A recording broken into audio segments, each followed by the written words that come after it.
धन लूट करके घर जाएगा, यही करना था उस टाइम, और कुछ नहीं, इंडस्ट्री तो लगाना नहीं था। अभी ना अरब में देख रहे हैं कि बहुत बढ़िया बढ़िया रिफाइनरी वगैरह सब, इंडस्ट्री सब लग गया है।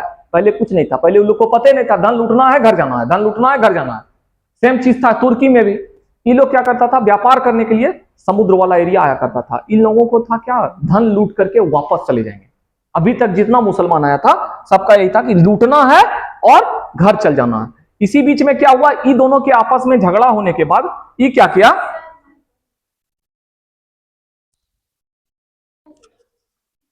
ठीक है, अच्छा गुड, ठीक है, किसको मार दिया, इस्माइल को मार दिया। इस्माइल को मार दिया तो कौन हो गया भाई उत्तराधिकारी, मोहम्मद। कौन बन गया, अब्दुल कासिम मोहम्मद। कौन बन गया, अब्दुल कासिम मोहम्मद। कौन सा एरिया में, गजनी, गजनी वाला एरिया। तो गजनी के एरिया का जो मोहम्मद बना, मैंने समझ लीजिए महमूद जिसको बोल रहे हैं आप, महमूद। तो अब मोहम्मद बना जो उत्तराधिकारी बना, तो उसका नाम दिया गया महमूद गजनी। क्या नाम दिया गया, गजनी के एरिया का, गजनी का एरिया का उत्तराधिकारी बन गया, उसका नाम क्या रखा गया, महमूद गजनी। कौन सा एरिया का, गजनी के एरिया का। याद हो गया, गजनी को, गजनी एरिया को दो नाम से जानते हैं, कौन कौन सा नाम, एक तो गजनी और दूसरा,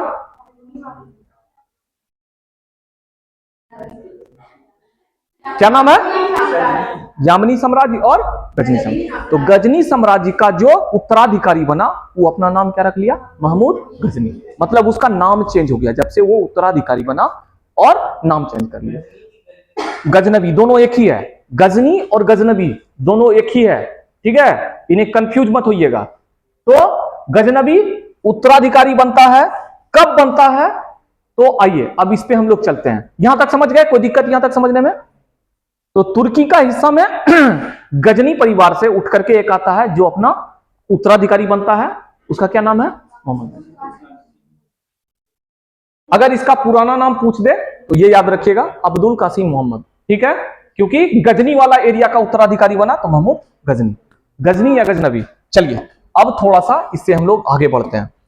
उत्तराधिकारी पिताश्री के मृत्यु के बाद कब बनता है, पिताश्री के मृत्यु के बाद। पिताश्री का मृत्यु कब होता है, तो 997 में। कब होता है, 997,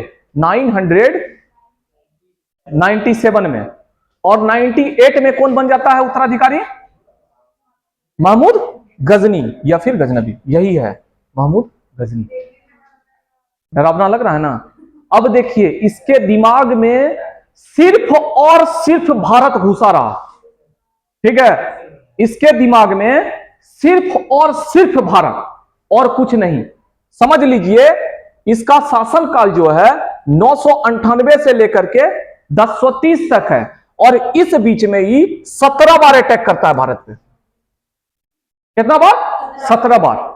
स्टार्टिंग रहता है, सबसे पहले इसका अटैक होता है 1000 में। 2 साल में ये अपनी सेना को बहुत सुदृढ़ कर लेता है, मजबूत कर लेता है। अफगानी उधर साइलेंट है, अभी अफगानी सिंध वाला एरिया में आराम से साइलेंट है, और गजनी ना अपना अटैक स्टार्ट करता है। आता है, धन लूटता है, वापस चला जाता है, आता है, धन लूटता है, वापस चला जाता है। बस यही काम था उसका, आना है, धन लूटना है, फिर चले जाना, हमको रहना नहीं है यहां पर, धन लूटना है, चले जाना है। तो क्या करता है, सबसे पहली बार गजनवी जो है पहली बार अटैक करता है 1000 में। कब करता है, 1000 में। कितना क्वेश्चन आ रहा है ना, देखिए ये सब क्वेश्चन है, शुद्ध क्वेश्चन है। गजनी का पहला अटैक भारत में 1000, ठीक है।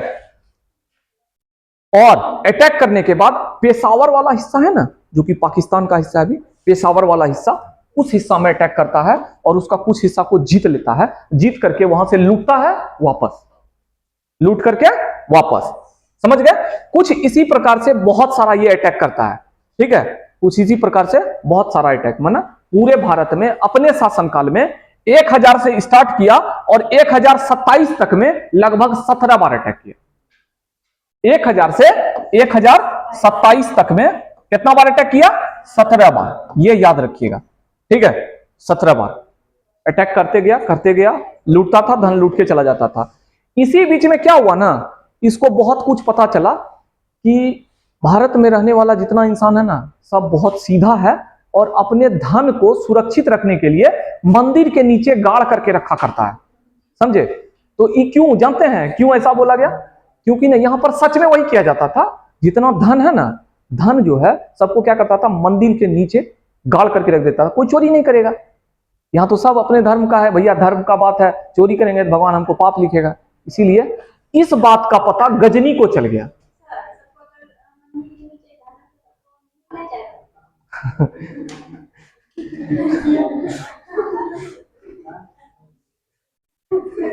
सब अपने अपने एरिया में मंदिर बना करके उसके नीचे काट के रख देता। नहीं निकालना, उसके लिए कोठरी है, पूजा पाठ होगा तब फिर निकलेगा, ठीक है। ये सब कंडीशन था, ठीक है, समझ गए। क्या था इसका मुख्य कारण? क्या था भारत पर आक्रमण का मुख्य कारण? भारत के और फिर वापस चले जाना।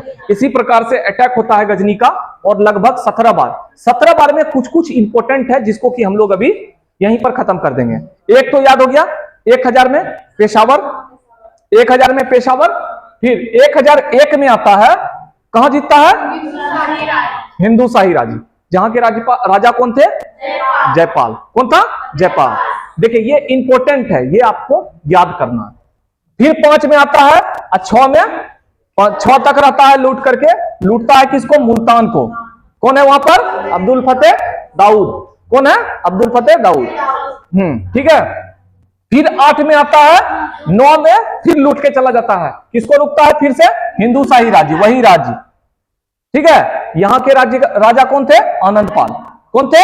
आनंदपाल। इसके बाद फिर 12 में आता है, 13 में चले जाता है थानेश्वर को लूट करके, इस टाइम राजा राम। कौन सा? राजा राम।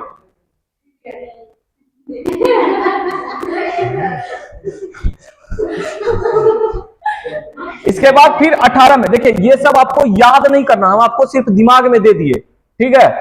18 में आता है, 19 में कन्नौज वाला एरिया, फिर वहां पर, फिर 20 में आता है, 21 में कलिंजर। कलिंजर के किला के बारे में हम बताएंगे आपको। कलिंजर के किला में मतलब जैसे अभी बोलते हैं ना विश्व बैंक, उसी तरीके से कलिंजर के किला में विद्यासागर के अधीन में बहुत सारा धन रखा हुआ रहता था, इसको लूट लिया था, बहुत खतरनाक था। इससे भी ज्यादा धन सबसे महत्वपूर्ण जो हुआ था 1525 19, ये गलत लिखा गया, ये होगा 1020 और यहां भी होगा 1025, ठीक है, ठीक है, ये गलत लिखा हुआ है 1025। ये 16वां अटैक है। कितना अटैक है? 16वां। ये 16वां अटैक जो होता है 1025 में, ये बहुत खतरनाक होता है। सोमनाथ मंदिर, गुजरात वाला हिस्सा, कहां है? गुजरात वाला हिस्सा। इस मंदिर को ऐसा बनाया गया था, याद रखिएगा, ये शिवलिंग जो था पूरे साइड से गुरुत्वाकर्षण बल पे टिका हुआ था, माना शिवलिंग जो है बीच में लटका हुआ था, शिवलिंग जो है बीच में लटका हुआ था।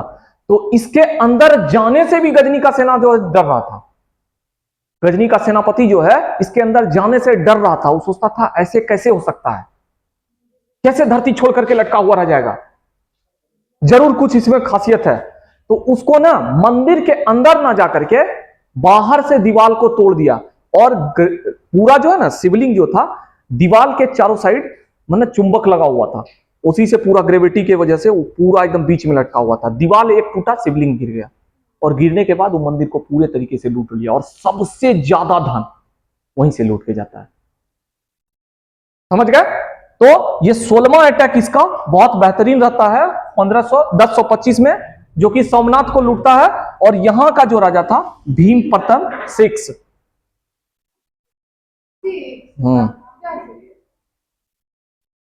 ये तीनों याद करना है, इसीलिए हम आपको बता रहे हैं। हाँ, ये 3 याद करना है, ये 3 बहुत इंपॉर्टेंट है, इस 3 का क्वेश्चन बार बार देता है, ठीक है। 1025 में कौन लूटता है? कौन सा एरिया? सोमनाथ। सबसे ज्यादा धन लूटता है कहां पर? भीमपतन वाला राजस्थान। अब लेकिन जैसे ही लेकर के निकलता है ना, तो बीच में इसको जाट घेर लेता है। जाट होता है राजस्थानी, जाट जो होता है उसको पता चल गया कि क्या किया, रास्ते में इसको घेर लिया। किसको? गजनी को। तो हाँ, गजनी को घेर लिया। कहा भैया क्या मतलब है, तुम हमको लूट के चल जाओगे? कैसे लूट के चल जाओगे, रुको तुम अभी। क्या किया? सोमनाथ पर आक्रमण करके ही लौट रहा था, और क्या किया? जाट ने इसको घेर लिया, पूरे तरीके से घेर लिया, कहा भैया तुमको जाने नहीं देंगे, आप जाओ, कैसे जाओगे।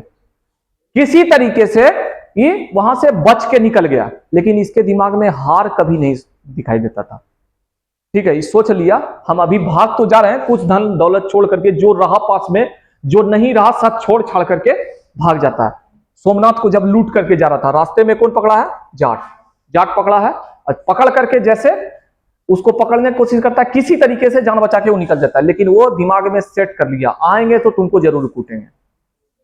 हाँ, और इसका अंतिम आक्रमण होता है, 17वां आक्रमण जो होता है 1027 में, किसके विरुद्ध? जाटों के विरुद्ध। क्यों होता है समझ गए? क्योंकि सोमनाथ मंदिर को लूट करके जब जा रहा था तो रोका था। ठीक है, और यहां से जाने के बाद इसका मृत्यु हो जाता है। यहां से जाने के बाद 1-2 साल रहता है जिंदा, ऐसा नहीं कि मतलब तुरंत होता है। और इसका मृत्यु गजनी का, किसका? गजनी का। कब होता है? तो 1030 में मोहम्मद गजनी क्या हो जाता है? टैं बोल जाता है। हाँ, मोहम्मद गजनी टैं बोल गया। ठीक है, अब देखिए, अब जो है लूट के जाता था यहां से ना, तो बहुत कुछ वो प्राप्त करके भी जाता था, और ना साथ में बहुत किताब वगैरह लेके जाता था। रचनाकार, इतिहासकार, किसी साहित्यकार को पकड़ करके साथ में लेके जाता था। चलो, क्योंकि उस टाइम तो गूगल मैप था नहीं, हम जो पिछले बार आएंगे लूटने के लिए, हमको लोकेशन कौन बताएगा, कहां पे जाके लूटना है? तो तुम ही बताओगे, चलो मेरे साथ। बुक ले लिया, बुक लेके जाता था, वहां पढ़वाता था उसको, सब अपने अपने लैंग्वेज में उसको कन्वर्ट करवाता था। करवाने के बाद फिर उससे समझ करके लूटने के लिए फिर से आता था। ये टोटल 27 साल में, टोटल 1000 से 27 साल में 17 बार जो आक्रमण किया है, पता कर करके, क्योंकि तेज था, सब तेज था कि मतलब लूटना है तो कैसे लूटेंगे भैया। और साथ में, अपने साथ में एगो गाइडर को भी लेकर के आता था कि हम जो है, हम तो जानते नहीं है कैसे कैसे जाएंगे, तो चलिए भैया। तो कौन रहता था उस टाइम गाइडर? जो पढ़ा करता था, इतिहास को पढ़ा करता था, इतिहासकार सब जो रहता था उसको, जो बुक लिखा करता था। ठीक है, तो उसी में कुछ कुछ किताब है, कभी कभी इसका क्वेश्चन पूछ देता है। फिरदौसी, फिरदौसी उसके साथ में आया करता था, याद रखिएगा। फिरदौसी का एक बुक था, उसका नाम था शाहनामा।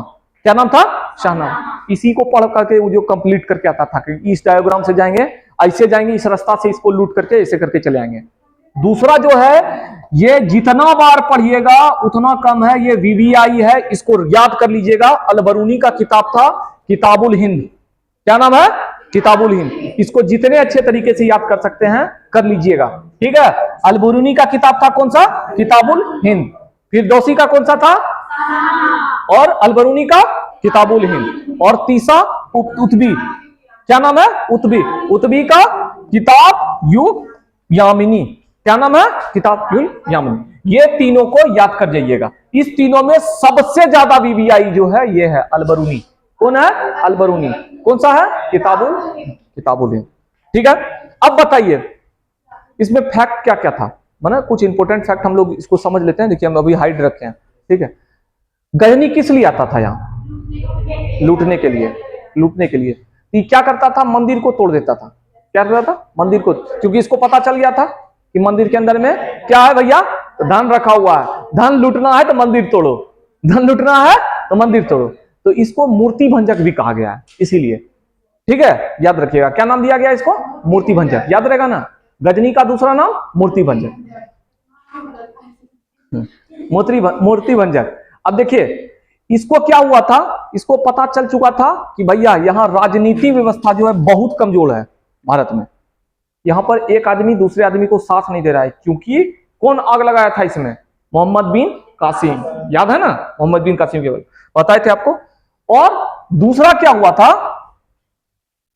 पंजाब, सिंध और मुल्तान वाला हिस्सा में मुस्लिम शासक स्थापित हो चुका था। याद है ना?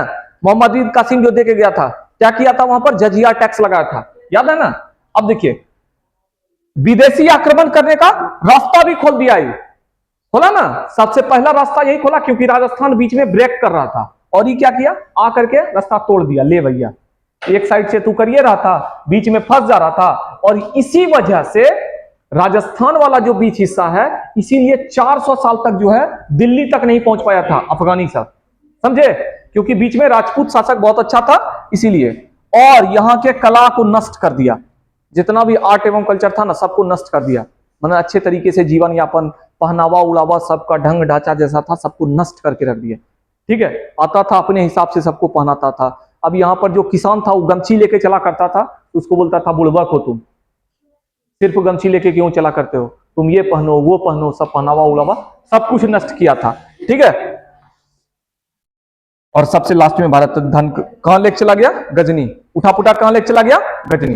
ये इसका फैक्ट है, बस इसी चीज से पूछा जाता है। ठीक है, इसको क्या बोला गया, मूर्ति भंजक। याद रखिएगा, सबसे कमजोर यहाँ का क्या पता चल गया इसको कि राजनीति, पॉलिटिक्स यहाँ का बहुत कमजोर है। दूसरा, पंजाब, सिंध और मुल्तान वाला हिस्सा में मुसलमान का पहले से ही शासन हो चुका था और भारत में विदेशी आक्रमण का रास्ता खोल दिया। ये सबसे अंतिम में भारतीय कला को नष्ट कर दिया, मतलब आर्ट एवं कल्चर को समाप्त कर दिया और भारत के धन को लूट करके कहां चला गया, गजनी लेके चला गया, गजनी। इसका काम था लूटना, लूट के चला गया। मौका किसको मिल गया, मौका किसको मिल गया, अफगानी को। इस बीच में क्या हुआ था, जो आदमी यो पार दोनों पार जो संपर्क रखा था ना, उसको बेनिफिट मिल गया। जो तुर्की से भी संबंध रखा था और अफगानी से भी संबंध रखा था, अभी बताया था ना आपको, दोनों से संबंध रखा था। किससे किससे, तुर्की और अफगानी। तो कुछ शासक ऐसा था जो कि था तुर्की का, लेकिन आके बस गया था कहां, अफगान में। अब बताइए, जो छोड़ करके जाएगा ये एरिया को तो कहेगा जो तुर्की वाला आदमी है उसको आकर के यहां पर रह जाओ, कहेगा ना। तो इसका फायदा मिल गया किसको, अफगानी को। अफगानी को जो तुर्की से आकर के बसा हुआ था, तो तुर्की से आकर के जो बसा था, कुछ नाम उसका है। पहले यहां तक क्लियर है, गजनी तक समझ गए। कहां से, 712 से लेकर के 1030 तक कंप्लीट हो गया। जो इंपॉर्टेंट है सिर्फ उसी को पढ़ेंगे हम लोग, ठीक है, बाकी किसी को नहीं पढ़ेंगे। ठीक है, कहां से, 712 से लेकर के 1030 तक। 1030 तक में कौन कौन आया, 712 में सबसे पहले मोहम्मद बिन कासिम, 1030 में गजनी, गरजी का मृत्यु। सबसे लास्ट आक्रमण गजनी का 1027 में। सबसे महत्वपूर्ण अटैक, सोमनाथ मंदिर को लूटा, कब लूटा था, 1025 में। केमा अटैक था, 16वां अटैक था।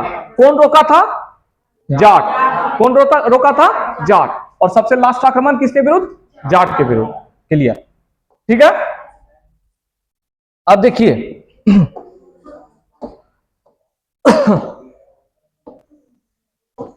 समझ में आ रहा है ना, किसको किसको नहीं आ रहा है, किसको किसको नहीं आ रहा है। कोई ऐसा बंदा है जिसको नहीं आ रहा है, सबको आ रहा है, समझना, याद एकदम रहेगा, एकदम रहेगा याद। हम आपको बता रहे हैं ना, ऐसा क्वेश्चन है, एक दो बार अगर क्वेश्चन बनाइएगा इसका, क्योंकि इसके बाद हम सेट का प्रैक्टिस भी करवाएंगे। जैसे खत्म होगा ना, इसके बाद सेट का प्रैक्टिस करवा देंगे पूरे चैप्टर का, ठीक है, तो आपको याद हो जाएगा। क्या हुआ इसके बाद, गौरी साम्राज्य का उदय होता है। किसका, गौर साम्राज्य बोलते हैं उसको, ठीक है, जो कि तुर्की था लेकिन आके बस गया था कहां, अफगान में। तो अफगानी को लगा कि ओ, अफगान को बोलता है भैया हम उधर का आदमी हैं, हमको जाने दो पहले, ठीक है, क्योंकि नहीं तो हम बोल देंगे गजनी को, गजनी वाला हिस्सा जो रहेगा आकर के तुमको फिर थूर देके चला जाएगा, ठीक है। इसका फायदा कौन उठाया, गौर वंश। कौन किया, गौर वंश इसका फायदा लिया। गौर वंश का उदय हुआ और ये उस साम्राज्य का संस्थापक था। कौन, मोहम्मद गौरी। हाँ क्या,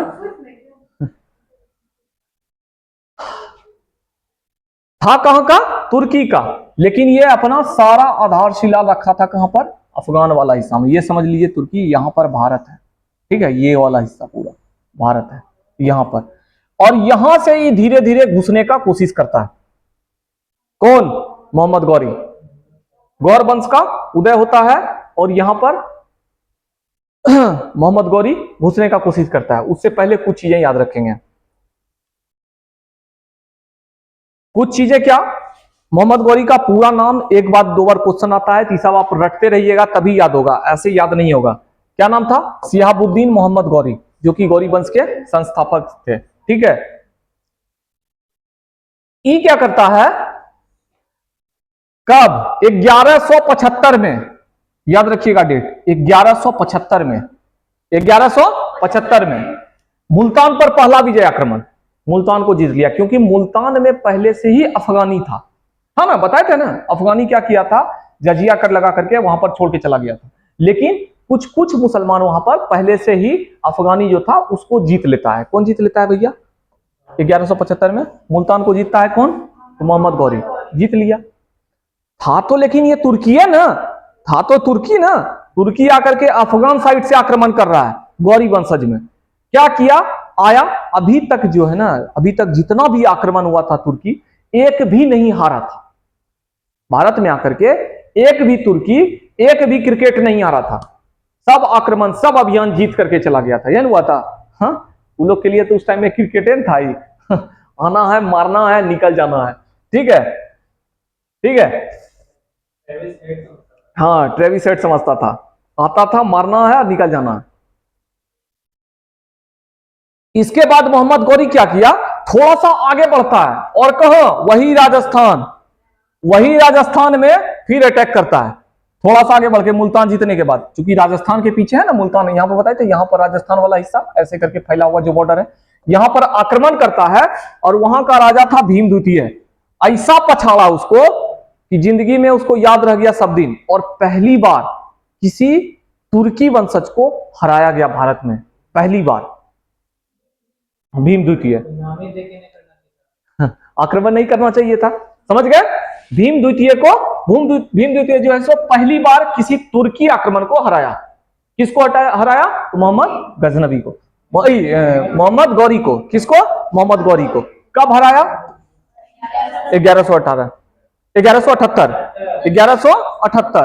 1178 में पहली बार किसी तुर्की को हराता है कौन? तो भीम द्वितीय। याद रहेगा, समझ गए? यहां तक क्लियर है? अब चलिए, इसके बाद जो आक्रमण है ये बहुत डेंजर आक्रमण होता है, आपको पता होना चाहिए। 1191 ये वीवीआई है, इसको मार लीजिएगा, ये बहुत बार क्वेश्चन पूछा जाता है वीवीआई का। तराइन का प्रथम युद्ध, तराइन का प्रथम युद्ध जो होता है मोहम्मद गौरी और किसके बीच? पृथ्वीराज चौहान के बीच। यहां पर भी हारा जाता है, यहां पर भी हार जाता है कौन? मोहम्मद गौरी। लेकिन ये जो है ना, छोड़ा नहीं आक्रमण करना, ये बोला हम छोड़ेंगे तो नहीं, क्योंकि यहां अगर हम पीछे हट जाते हैं यहां से तो हमको पीछे वाला भी छोड़ेगा नहीं, क्योंकि मुल्तान को हम हराए हैं, अफगान से छीने हैं और अफगानी हमारे पीछे लगा हुआ है। तो ये क्या किया? अपना बेस कैंप बना लिया मुल्तान को, एकदम बेस एरिया बना लिया मुल्तान को, और वहां से रह रह करके बार बार अटैक करना चालू कर दिया भारत। ठीक है, अभियान लाता था। 1191 में पहला तराइन युद्ध होता है, जिसमें कि मोहम्मद गौरी और पृथ्वीराज चौहान के बीच होता है। पृथ्वीराज चौहान उसको बुरी तरीके से पराजित कर देता है, फिर भाग गया, लौट के भाग। लेकिन देखिए इसमें क्या होता है ना, अगर इस एरिया में देखिएगा, राजपूत का जो शासन था, जो राजस्थान वाला एरिया था, राजपूत वाला शासन, इसमें क्या होता था, क्यों भाग जाता था मुस्लिम शासक? बताते हैं। मुस्लिम शासक को था ना कि धन लूटना है, इज्जत प्यारा नहीं था, हमको धन लूट करके यहां से लौट के चल जाना है, बस ये। लेकिन क्या होता था, राजपूत शासक जो था ना, वो चाहता था दबदबा, पावर चाहता था। वो उसकी माने अर्धांगिनी या फिर पत्नी जो रहती थी घर में, वो बोलती थी अगर तुम जा रहे हो लड़ाई करने के लिए तो हार के नहीं आओगे, हार के आए तो दरवाजा नहीं खुलेगा, या तो मर जाओ या तो जीत करके आओ। यही रहता था, लक्ष्य यही रहता था। और राजपूत शासन में सब दिन यही होते रह गया, और इसी वजह से राजपूत बहुत जल्दी पतन हो गया वहां पर, रीजन यही था। ठीक है, तराइन का प्रथम युद्ध होता है, हार जाता है, फिर दूसरा बार पीछे भाग गया, तुरंत मोहम्मद गौरी पीछे भागा, फिर दूसरा बार अटैक करता है लगातार 1192 में। और दूसरा युद्ध में क्या होता है, तराइन का दूसरा युद्ध, इसमें कौन हार जाता है? कौन आ जाता है? पृथ्वीराज चौहान, शिवराज चौहान में पृथ्वीराज चौहान। कौन हार गया? पहली बार में जीत गया था, दूसरी बार में बेचारा हार गया, पृथ्वीराज चौहान हार गया। और यहां पर तराइन के युद्ध में उसका एरिया जो है सो लगभग कवर कर लिया, तराइन वाला एरिया। और यहां से ना अपने सेना नायक को, सेनापति को साथ में भेजना चालू कर दिया, और आगे बढ़ो और आगे बढ़ो, अटैक करवाना चालू कर दिया। और जब ये राजस्थान राजपूत राजघराना को जब हरा दिया, तब ये अटैक करके दिल्ली पर चढ़ाई करना चालू कर दिया। कहां कर दिया? दिल्ली पर। लक्ष्य क्या था? दिल्ली। लक्ष्य क्या था? दिल्ली। हम आपको क्या बताएं, राजपूत सेना जो होता है वो हमेशा कोई योजना नहीं बनाता था, कोई प्लानिंग नहीं करता था, ऐसे भिड़ गया गया एकदम जम के लड़ना चालू कर दिया, लड़ाई करना चालू जम के, चलो भैया हमको लड़ाई करना है, लड़ने के लिए चला गया, एकदम आराम से लड़ाई करने चला गया। और उसके बाद लड़ करके आया, या तो जीत करके या तो हार करके। ये लोग क्या करता है कि एगो प्लानिंग करता था, ये उसका सेना ऊ को नाम खड़ा रहता है, उसी को मिला लेते हैं अपने पक्ष में, उसको कुछ पैसा दे देंगे, वो मिल जाएगा मेरे साइड में, तो ऊ कोना का सब खबर हमको मिलते रहेगा, खबर मिल गया तो कैसे अटैक करना है, अटैक करके जीत जाएंगे। और दूसरा, राजपूत सेना ना हमेशा हाथी से जाकर के अटैक करना पसंद करता था, हाथी पर चढ़ करके, और वो लोग ना घोड़ा रखा था, ठीक है, हाथी ऊंचाई से तो ठीक है लेकिन स्पीड में तो नहीं दौड़ पाएगा, घोड़ा स्पीड में दौड़ करके अटैक करता था। इस वजह से कुछ कुछ चीज था गलती, जिसके वजह से क्या हुआ ना कि इस एरिया को हार गया। हारने के बाद धीरे धीरे इधर से भी घुसना चालू हो जाता है, मोहम्मद गौरी भारत में इंटर कर जाता है, ठीक है, किसको जीत करके, तराइन का युद्ध जीत करके, हाँ तराइन का दूसरा युद्ध जीत करके क्या करता है, घुसना चालू करता है। बेस पॉइंट कहां बना के रखा, बेस पॉइंट कहां बना के रखा, मुल्तान को, किसको, मुल्तान को, समझ गए। तो देखिए इसका मुख्य युद्ध जो है, मुख्य अभियान जो है वो सब ये सब है, ठीक है। 1175 में पहले मुल्तान को, ठीक है, इसके बाद 78 में गुजरात को, 81 में पंजाब को, 86 में फिर पंजाब को, ठीक है, इसके बाद 91 में तराइन का प्रथम युद्ध, 92 में तराइन का दूसरा युद्ध, इसके बाद ये इंपॉर्टेंट है 1194 कन्नौज। कन्नौज बहुत इंपॉर्टेंट है, इसको याद रखिएगा। ये कन्नौज का युद्ध जो होता है जयचंद्र के बीच होता है, जयचंद्र और मोहम्मद गौरी के बीच, ठीक है। और यहां पर बेचारा हार जाता है, कौन, जयचंद्र हार जाता है, और धीरे धीरे एंट्री चालू रहता है। 1195 बयाना को जीतता है, और यहां पर कुमारपाल राजा रहता है, इसको भी बंदी बना लेता है पूरे तरीके से। इसी प्रकार से किसको, तराइन का दूसरा युद्ध जीत करके पृथ्वीराज चौहान को हरा करके बंदी बनाता है, और साथ में उसके परिवार को, फैमिली को, है ना, इसकी मां, बहन और बेटी, साथ में वाइफ, तीनों को बंदी करके लेके चला जाता है कहां, मुल्तान, ठीक है, हाँ मुल्तान में ले जाकर के रखता है उसको।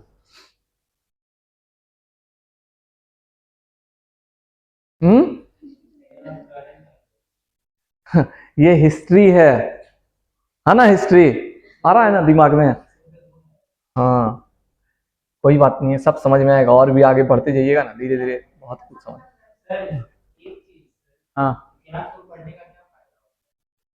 इतिहास को हम पहले ही क्लास में बताए थे, बेनिफिट, सबसे ज्यादा बेनिफिट है इसको पढ़ने से, आपका अतीत को पढ़ेंगे ना तो आपका राजनीति मजबूत होगा।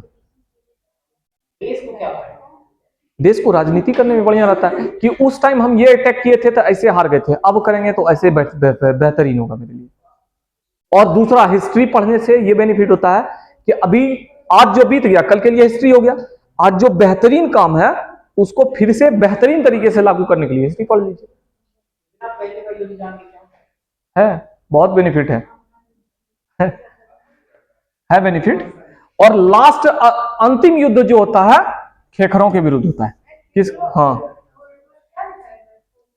वही खेखर खोखर दोनों एक ही है, खेखरों के विरुद्ध होता है, किसके विरुद्ध, खेखर बोलिए खोखर बोलिए, दोनों एक ही जाति है, जाति उसी की जाति के विरुद्ध होता है लड़ाई।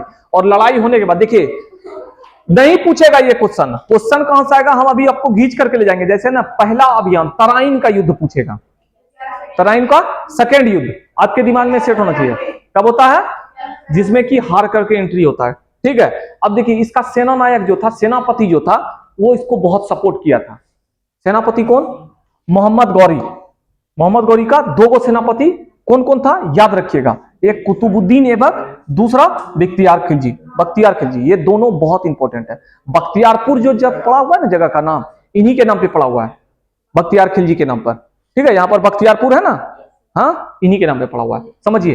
अब देखिए क्या हुआ, कुतुबुद्दीन ऐबक जो है, कुतुबुद्दीन ऐबक, इसको ना सेनापति का प्रमुख बनाया गया बाद में। ये क्या किया, उधर खुद लड़ रहा था, इधर ये दोनों को भी भेज दिया, जाओ लड़ने के लिए भैया, दोनों सेनापति चल दिया। 1196 में अजमेर विजय, 1197 में बदायूं जीत गया, बदायूं जीतने के बाद 2002-2003 में बुंदेलखंड विजय हो गया। बुंदेलखंड पहुंचना वरना दिल्ली पर लगभग आक्रमण हो गया, बुंदेलखंड को जीतना माना लगभग दिल्ली पर आक्रमण हो गया। इधर उस सोच से उसको कुतुबुद्दीन ऐबक को अब दूसरा सेनापति था बख्तियार खिलजी, इसको बिहार बंगाल में भेज दिया। कहां भेज दिया? बिहार बंगाल में। तो इसको क्या था, बख्तियार खिलजी को पता था ये भैया यहाँ तो लगे जो ना सब मंदिर में पैसा घुसा के रखता है ऐसा, क्या कि बिहार बंगाल में वैसा कुछ था नहीं तो मिल नहीं रहा था। तो इसको भी लाना, जब ही जा रहा था तो नालंदा विश्वविद्यालय का गुंबज नहीं होता है, उसको देखा, इसको लगा कि मंदिर है, बस उसी को छोड़ दिया, चोर दिया एकदम पूरे को। इसीलिए याद रखिएगा ये क्वेश्चन बहुत गलत लिखा हुआ है यहाँ पे। 1198 में बख्तियार खान ने क्या किया था, ये ना नालंदा विश्वविद्यालय को ध्वस्त कर दिया था, चूर कर दिया था। ये क्वेश्चन बहुत बार पूछा गया है, इसीलिए हम यहाँ पर लिखा दिया आपको। 1198 में बख्तियार खिलजी किसको किया था, नालंदा विश्वविद्यालय को एकदम ध्वस्त उड़ा दिया था, एकदम चूर करके बराबर कर दिया था। क्यों? क्योंकि उसको लगता था ना, और दूसरा हम आपको बताए ना कि जितना भी मुस्लिम शासक था इसको शाम में क्या चाहिए, शराब और शबाब। क्या चाहिए? शराब और शबाब। बस उसी के चक्कर में ही बर्बाद हो गया, इसी के चक्कर में बर्बाद हो गया। माना आर्ट एवं कल्चर, डांस चाहिए और शाम में हमको चाहिए मदिरा, भैया मदिरा पहुंचा दो, हमको डांस चाहिए, दोनों चीज में। इसी में पूरा शासक बर्बाद हो गया। ठीक है, समझ गए? क्या किया कुतुबुद्दीन ऐबक, थोड़ा सा चालाक था, वो थोड़ा सा मेहनत किया। 96 में अजमेर जीता, 97 में बदायूं और 2003-4 में विजय करके इसके बाद इन्हें दिल्ली के गद्दी पर बैठने का कोशिश किया। तब तक क्या हुआ इधर ना, तब तक क्या हुआ इधर, कौन इसका बॉस जो था उसका मृत्यु हो जाता है। गौरी, मोहम्मद गौरी।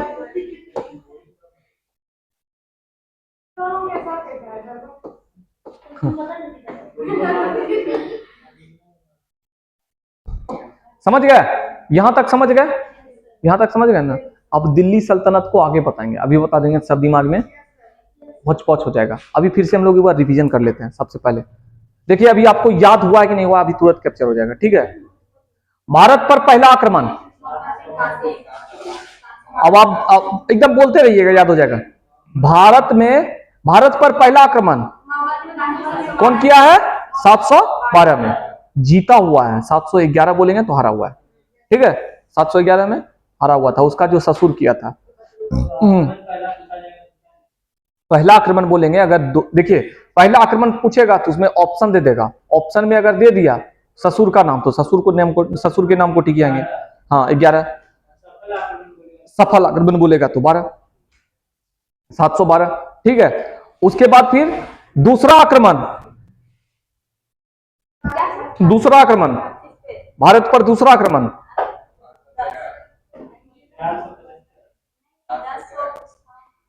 अरे 10 कुछ में तो बहुत सारा आक्रमण हो चुका था, हम दूसरा आक्रमण पूछ रहे हैं। 713 में नहीं हुआ था? कौन एरिया को जीता था उसके पहले?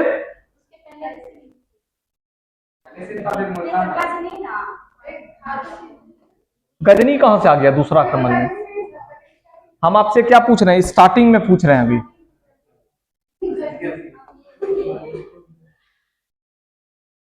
यहां देखिए,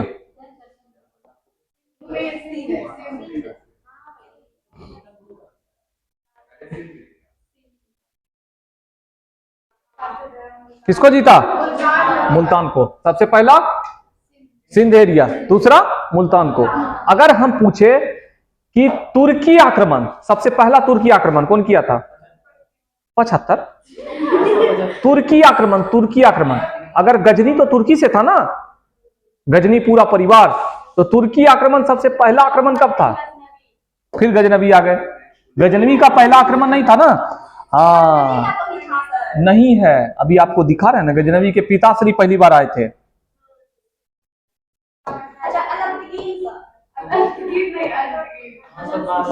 अलप्तगीन जो था ये आक्रमण, इसको नहीं काउंट किया जाता है क्योंकि ये आधा से लौट गया था।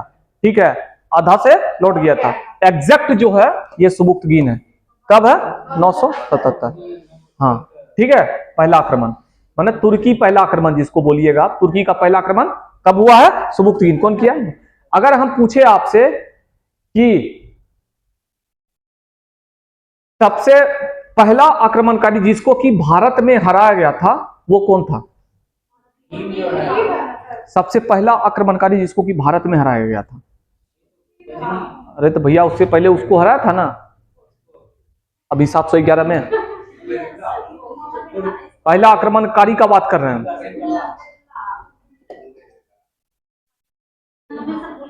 हाँ, तो यही सब कंट्रोल करना ना, जिसको कि हराया गया था,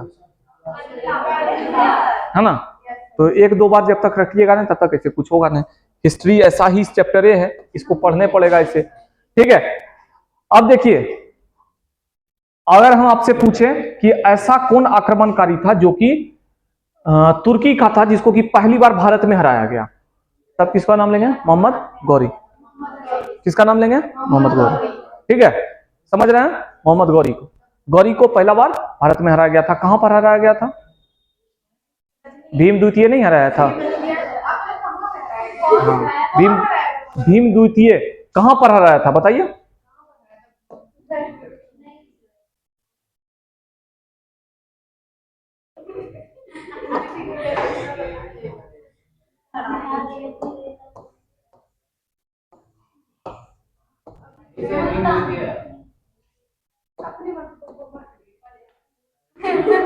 देखिए, भीम द्वितीय कब है? 78 में, है ना। तो एक बार पढ़िएगा तभी याद होगा, ठीक है। बाकी आगे पढ़ाएंगे तो हमको लगता है कि सब खा जाइएगा, इसीलिए नेक्स्ट क्लास में इसको बताएंगे। अब दिल्ली प्रशासन जो है उसको अच्छे से पढ़िएगा, ठीक है, दिल्ली प्रशासन, ठीक है। नेक्स्ट क्लास में मिलेंगे।